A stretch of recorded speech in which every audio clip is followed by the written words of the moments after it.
Good morning, afternoon, or evening, everybody, and welcome to Pangolin, the Conservation Podcast, the show dedicated to exploring and amplifying the world's underappreciated conservation stories.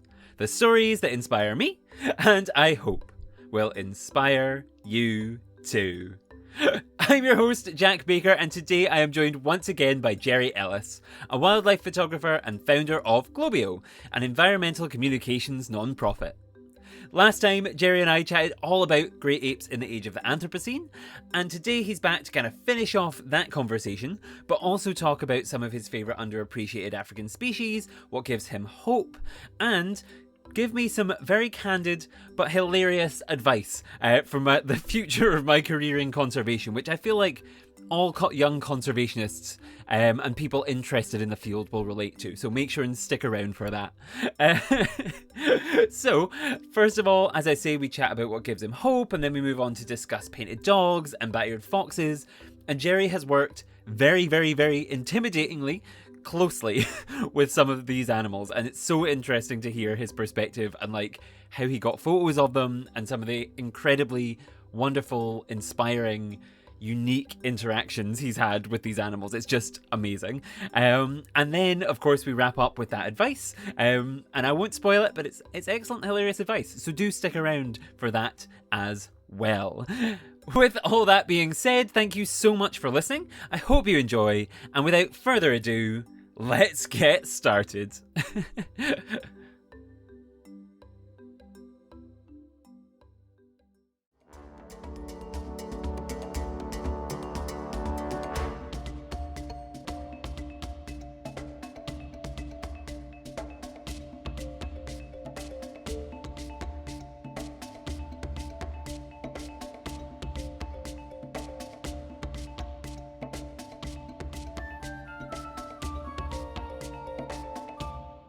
I guess like it does lead on to another kind of question and point that kind of I wanted to ask you about. And like I think we've talked for a long time now about things that are really like important, really serious. It's not to diminish the kind of like importance of them, but it is to turn the conversation to kind of that hopeful narrative and just like that inspirational narrative. And I suppose the question then is, what is it? What are the things that you've experienced that kind of like give you the hope or give you the inspiration to keep going and keep fighting? Because you haven't given up clearly on like this kind of the planet and making sure that it and the great apes and all of these things have protection. So what are those things that give you hope and inspire you to kind of keep going? I think that's a really good question, Jack. It's one that I ask people on my podcast as well, and it's in asking the question again. It's almost like I think we keep asking one another that question because we keep hoping, hoping that there will be this red button that Yeah. one of our guests will say this thing that we go, "That's it. That gives me hope." And the reality is, I think, people have said to me, Gerry, you're one of the most eternally optimistic people I've ever met. And including my wife, she will say, she, she'll say, I can't even go into this studio where you are because half the time what you have on the screens are you're editing films that it's just death and destruction. It's this chaos on our planet. And she goes, I don't know how you have that in your brain all the time. And I think what you have to do is what one of our guests said to me was because she films Joanna MacArthur, a Canadian photojournalist who does she films industrial agriculture of animals and trying to put a halt to it through her work. And I asked her that same question, and because she just sees death and destruction all the time and the hurt on these animals. And she said she actually suffered PSD at one point and had to get some therapy for it. And she said, but I've learned how to put that in a place and Mm. realize it exists. And then just the hope is that I work towards that changing the size of that space. I Yeah. work. The hope comes in seeing other people understand what we're trying to do and want to change it. The hope Mm, comes in seeing there are many, many more people on this planet that are trying to make the planet a better place than there are mhm, trying to destroy it. Unfortunately, those trying to destroy it are either consumed by greed, completely mhm, naive, or just completely idiots. I mean, they just I mean, we don't like to mhm, say that sometimes, but the fact is mhm, there are people who are just simply greedy idiots. And in a normal biological system, they would be eliminated. You know, uh, coming from a biology background, nature doesn't. There's that old saying, "Nature abhors a vacuum," right? It will fill it. mhm, mhm, Nature also abhors anything that tries to totally disrupt the stability of the system. mhm, If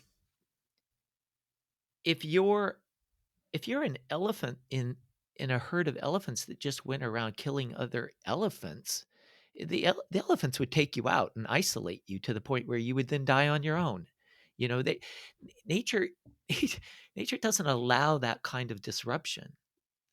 Now, it's constantly in flux, and we humans are the only ones who seem to tolerate it. We justify it through our quote ethics and our morals, although we don't seem to turn those same ethics and morals onto other species on the planet in the same equity in with the same equity. And but that but where the hope comes back to that question is that for every one of those people that is a greedy bastard, there are I can show you thousands of people who care every day about this planet, and mhm, they're trying to plant a garden, they're trying to figure out composting, they're trying to they're sitting there debating, should I get an electric car? They have mhm, to have a car for whatever reason, and they decide, should I get an electric so it'll change that? Should I change just little things in my life to make it a better place? And mhm, the the other thing that gives me hope is that I sometimes go into classrooms or I'm with kids, little kids. If you think about it, if you're a 5-year-old on this planet, 6-year-old, this is the coolest time ever to be alive. There has never been a time in human history that's cooler than right now to be alive. Everything is a possibility. Everything is amazing. Everything you encounter is wondrous. Everything. I saw this little boy stuck his face into. There was a flower garden and a market, and I saw him and he stuck his face into all these sort of daisy like flowers, and he came out and his face was covered with pollen. And he goes, "You can smell the color." And he just had this joyous look on his face. And I just, that's where hope is. yeah. That is, Mhm, the hope is that he will grow up and always want to smell the color. And I mhm, guess, in the very beginning of this podcast, you asked me to, sort of explain who I was and everything. And I said, I'm that curious little 8-year-old boy. I've stayed part of me has stayed that curious little 8-year-old boy no matter all the crap I have seen, and the crap mhm, I've seen us do to each other, and the crap that I have seen us do to the planet. That little 8-year-old boy is still absolutely amazed by the birds that come to his backyard, and the fact that in that on my walk yesterday to get up away from all these computer screens, all these little plants are starting to bud out. Spring is coming again.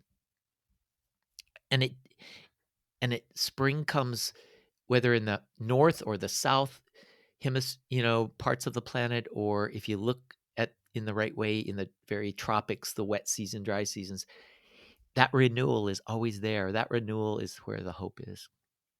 mhm.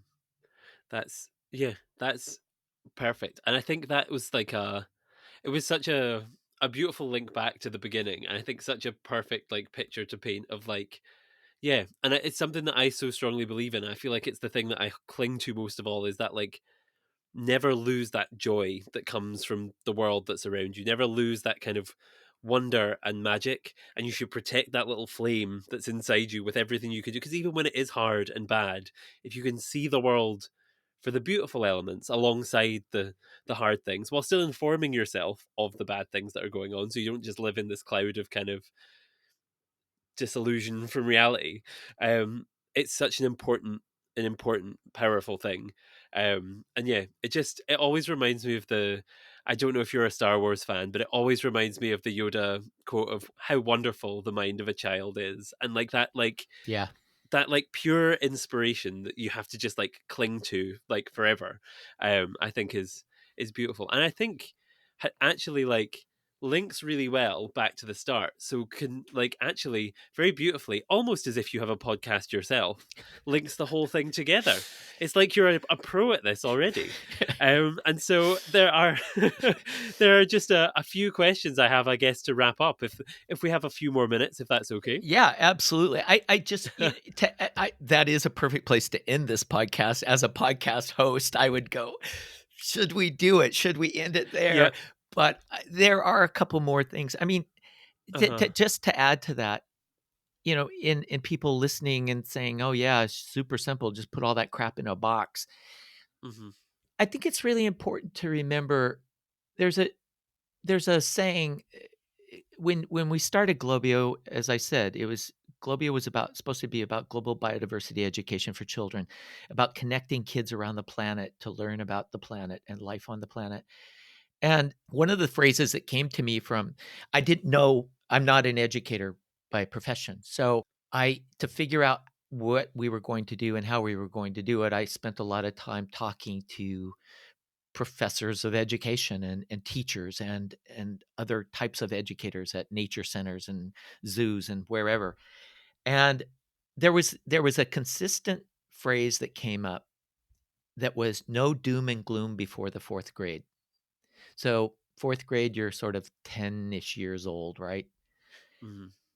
No doom and gloom. So the idea was kids should be have their childhood filled with joy and wonder and awesomeness and know like the planet is dying, we're poisoning the Yep. rivers, species are dying.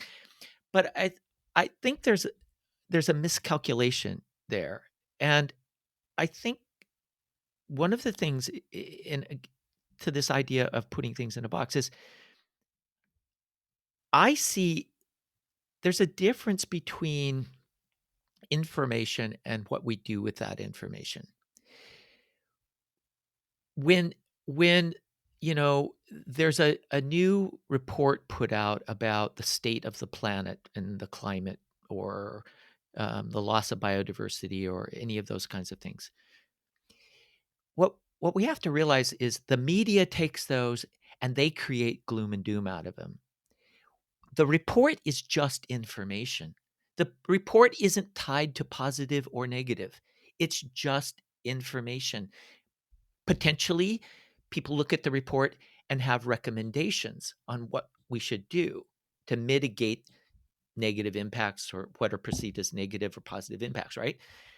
The media grabs it and immediately goes, we're in, pardon the phrase, but we're in a shithole and we're all going to die. And, Hmm. you know, if you're a 5-year-old on this planet, you have no future and, it's horrible. And, but the reality is it's just information. And I think Hmm. what we have to do, where hope comes from, is we have so much more information than we ever did. We understand what we're doing. When I was a tiny little kid, I'm 66 years old. When I was a little kid in the early 60s, Rachel Carson wrote Silent Spring. We were just figuring out that we were poisoning ourselves. I mean, we didn't know. Maybe a few people knew who were doing it, but the vast majority of us didn't even understand how these things were connected. We were just beginning to understand there was a microbial world and there were viruses and bacteria at these micro levels, and understanding the cell and all these things. And so we were doing things to the world and to life on the planet, that they were taking great apes out of the Congo Basin to fill zoos around the planet. Those traders, I read a book by one of those old traders, poachers, and he was sitting in a bar in New York City, and he was talking to one of the other traders, and he said, "So," and that trader was trading like parrots and stuff out of the Amazon, macaws and Mhm. whatever. And he said, "So where are you doing? Where are you work?" He goes, "Oh, I'm in the Congo. It's black gold." He said, "It's black gold." And what he was referring to was gorillas and chimpanzees to the zoos of Europe and America.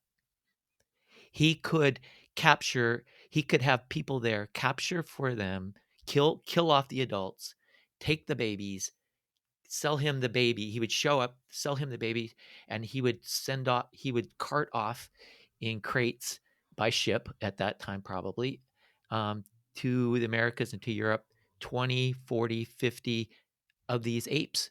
Now, half of them would die on the way because, of the care that they wouldn't get. But still, he would end up with enough to sell that he referred to it as black gold. We no longer do that. Mhm. We don't even think that would be a possibility. So we know so much more, and and those facts are just facts. They aren't determined yet until we determine their future, and that's where it Mhm. gives me hope, because we just have all these facts at our fingertips, and more and more and more. Just how do we use them? Mhm. That's yeah. That's I guess that's kind of the whole point of like everything we now do is like taking the spin that a lot of media or a lot of people would put on it and try and do that. Well, here's well actually like that's one take on it. Here's an entirely different take from the person who perhaps did the research or somebody who like is more involved in a different way and try and like yeah give those different takes, which I think is like yeah a really kind of yeah, a fun job sometimes when you have to combat that existing narrative. But it's an important one, and I think it's been really fascinating and interesting to kind of hear about. And I think it kind of is the reason why I guess it's a very similar reason to I think why I have hope, and I hope a lot of listeners will have renewed kind of sense of hope and excitement and kind of like yeah actually when I read the whatever newspaper headline about this that and the next thing it's not always a battle lost. There's still a whole lot more that can be done, a whole lot more.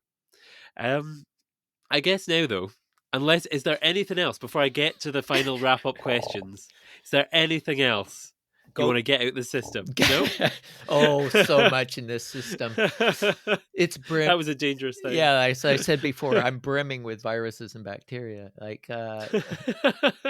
Um, no, this has been great fun. So fire away. What is the last question? So the last questions are, I guess, like for so because the whole series has been themed around Africa and work that goes on in Africa, there are three questions that I've been asking everybody. The first of which is what is their favorite underappreciated, unspotlighted, unsung hero African species? Now, obviously, we've spent a lot of time talking about great apes today. We've talked about elephants a little bit. Elephants are maybe a little less. They're all kind of charismatic megafauna, megavertebrates, as you've kind of talked about. Is there something else though that kind of doesn't get the attention it deserves that you'd like to shine the spotlight on? Bat-eared foxes. That's a good choice. That is a good choice. They are the most I filmed them, and they are the most Mhm. charming little animals I have ever come. I just love those little guys. My two favorite, if I can have a second, Yeah, go bat-eared for it. foxes and painted dogs or wild dogs. I it Yeah, I've filmed both of them on multiple occasions. I absolutely adore both of them for yeah, different reasons. Bat-eared foxes are much more, kinda loners. I mean, they'll be with each other and stuff, but you see them out, for people who don't know what they look like, you gotta look them up, they're super cute, these big ears, but they're more like a jackal, they kind of are roaming around somewhat on their own, looking for things to eat and bring back to the den and all that kinda stuff, where, wild dogs are pack-like, um, mhm, and, I mean, you were asking about hope earlier in the podcast. I mean, it when I first started working in Africa, I happened to go into the Serengeti, um, and Jane's ex-husband, Hugo van Lawick, was a filmmaker, there, and I was at his camp in the Serengeti, and we were talking, and I went out. He was filming a pack of wild dogs in the Serengeti, which turned out they all got distemper and ended up dying. And so he filmed the last wild dogs to ever be seen in the Serengeti, and which is really horrific. And then years later, I was working on black rhinos up in north central Kenya, and there was wild dogs up in an area called the McDonald Ranges, and they went extinct in that area, or not extinct, but they vanished from that area, poached, died out. No one knows what happened, and they're gone forever. So for a chunk of the 20 years, because Hugo van Lawick was in the early 1990s, um, and it was about 3 years later that the dogs in north central Kenya disappeared also. So for about 20 years, I never saw dogs anywhere in East Africa. The only place I found them was in Namibia, Botswana area, in the area called the Caprizi Strip. And one would have just assumed they're gone. If you go back now there are huge. I saw over 20 dogs that now live in that area. They've come back because of conservation efforts, not specifically for the dogs. The conservation efforts were for rhino and elephant and other species, but they made the landscape safe and livable so that we didn't have to do anything. The dogs found their way back. And now there are these populations. And when I was there the last time in Kenya, there was early morning, we saw this population of about 5 or 6 dogs going off to do a hunt, and so we went with them. And then all of a sudden, we doubled back, came back, and there was a den, and there were 18 puppies in the den, and there was a couple of older dogs staying with them. So Mhm. that's a future. That's hope. That's Yeah. exciting. But yeah, it's a long story to get to. My two favorites are a bad-eared fox and wild dogs. Underappreciated, but Mhm. amazing, amazing animals and behaviorally incredible. And I've walked on the ground with both of them, and especially with the wild dogs, I walked on the ground and sat down and had them come right up to my shoes. And yeah, I shot them with a wide-angled lenses. Mhm. They're sniffing my shoes, which some people would think would be a little insane because they can literally, Mhm. with those teeth, shred any animal in a heartbeat. But yeah, they're also just incredibly intelligent, and I have Mhm. that trust. Mhm. I suppose, and incredibly intelligent, incredibly curious, and because they won't be used, they'll kind of be looking at you like you're not usually lunch. So what are you? What are you? Let's have a sniff at that. What's going on? Yeah, you're not usually lunch. That's a good way to put it. Yeah. Mm, yeah, Hmm. yeah. No, that's I can see why. And what I like is every single person I've asked this series, and I think it's demonstrating the complete diversity of ecosystems, of species, of everything that exists across the continent of Africa. Every single person has chosen a completely different animal. So that I'm very excited, and I think every time another guest says something different, I'm like, yes, because I think we're really like covering so many fantastic things. I don't know. Do you have like we got into the love of wild dogs a bit more? A little anecdote about the bat-eared foxes as well, like a little. Yeah, yeah. I saw them playing with their puppies once, and it was it was it was just so it was sort of like that little boy dipping his nose into the flower and saying, "Can you smell the color?" Watching these puppies play with this adult, Mhm. and this adult was as if it was a puppy again. Yeah. And eh, it when I watched it, it really reminded me that no matter, going back to what, something I said earlier about a guest we had, Carl Safina, in his books at looking through the eyes of the other creatures on the planet from their perspective about who they are.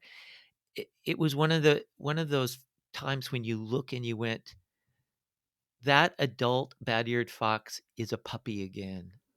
It's like Mhm. us being that little boy smelling the colors. It's like it reminds us we all have a child in us. We all can see the joy and feel the joy and happiness and excitement and curiosity and fun and play.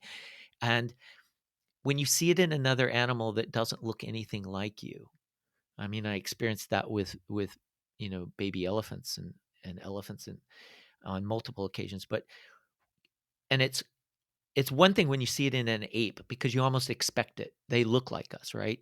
But when you see it in something that's shaped and acts in general so different from who you are, and then you recognize joy, you recognize those things.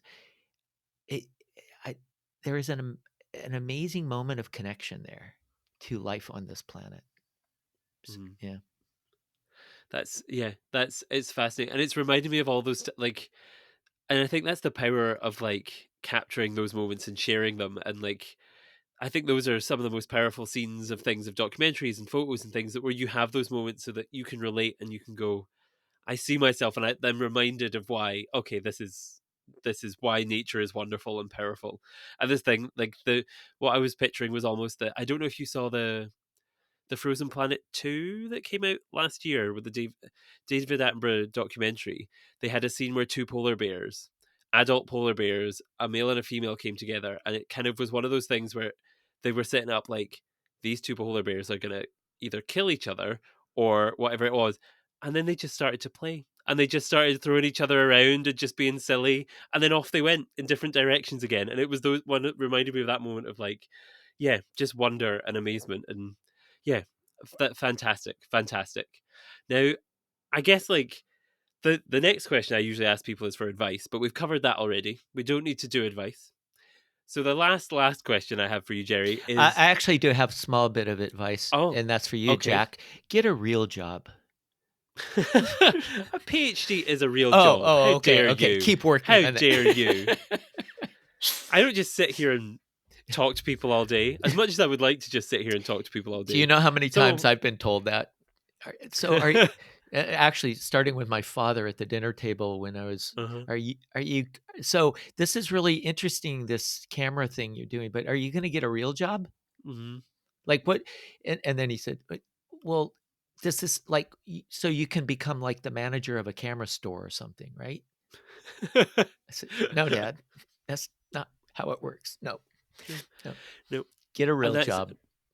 yeah, I love it's such a it's no one said it before, and I can't believe no one's taken the joke opportunity, because it's something that I think every single person who's involved in wildlife kind of jobs or careers has heard so many times, of like people just can't quite flick the switch as to how that becomes a thing. And you're like, You it's fine. you can That's actually make money at that. uh, That's well, that that's well, that's the question. That's the other question. You can actually yeah. make money at that? And I mean, yeah, and then you have to do the awkward. Well, it's not great money, but you can earn money. So no, I think yeah, you can. So anyone out there who wants to take a piece of advice, if you're thinking, oh, can I make money? Yes, pursue a career in wildlife if you're interested and on the fence. Do it, try it, because I think you can. I think you can. So yeah, the final question then is, if anyone wants to keep up to date with you and everything that's going on with you in terms of like the podcast, and we talked, can't remember, even we've been talking for so long now, I can't remember if it was before we started recording or during the episode, we talked about YouTube and all sorts of things. So where can people go to keep up to date with everything that you and Globio and yeah, everything that goes on? Well, we've divided it up. I guess social media is always the best. There's a Facebook page called Apes Like Us. So you can go to Apes Like Us and kind of keep track. That will, and there's also a Talking Apes podcast. So you can go to talkingapes.org is our website for the podcast. You can see guests and listen to past episodes. Um, and you can see the upcoming guests that we have. Mm. You can see when Jack's going to be on. Um, and so you can kind of follow us on everything like that. There, so social media is really great for that. The parent site is globio.org, globio.org, and there you can connect to everything we're doing. But yeah, but if that's, I guess, is I'm missing my assistant producer on my podcast. She's really great with all this. She could tell us everywhere we should be. But yeah, the podcast is talkingapes.org, or our YouTube channel is Apes Like Us on YouTube, and you can see what we do there. Otherwise, globio.org, and the parent for everything that's happening. Yes, that's perfect. And I can, yes, I will speak to your wonderful assistant producer, and she will send me all of the links and things, which I will then put in the description of this episode for anybody who would like to check anything out and find the podcast and all sorts of other stuff. And I'll post them all on our social media accounts and stuff, so people can find it all. While you're all down there looking at the description, you can find our social media down there as well. It's at Pangolin Podcast on everything: Twitter, Instagram, Facebook, or you can follow me on there at Only Jack Baker on Twitter, or at The Only Jack Baker on Instagram. And yes, that's everything. Subscribe to the podcast, I should say as well, if you enjoyed. There is far more amazing stories, all to do with Africa this season, coming very, very soon. And yes, I guess all that remains aside from that is just to say a huge thank you to the audience, obviously, for listening. And of course, a huge thank you to you, Gerry, for making the time to talk to me today. That's been absolutely fantastic. I've had such a good time. And yes, I'm sure the listeners will have loved all of your stories and all of your takes on everything, because it went on in so many directions I didn't expect, but were so interesting. So thank you so much. It was great fun. And for all of you listening, be sure to jump over to ours on talkingapes.org and hear the podcast we did with Jack, because he had a lot of great stories as well. Yes, please do. And that episode specifically will be linked in the description of this, so you can easily, once you're finished here, jump on over. So yes, thank you so much, Gerry. And I guess, yeah, until next time, thank you everybody for listening. And goodbye. Cheers. Talk to you soon.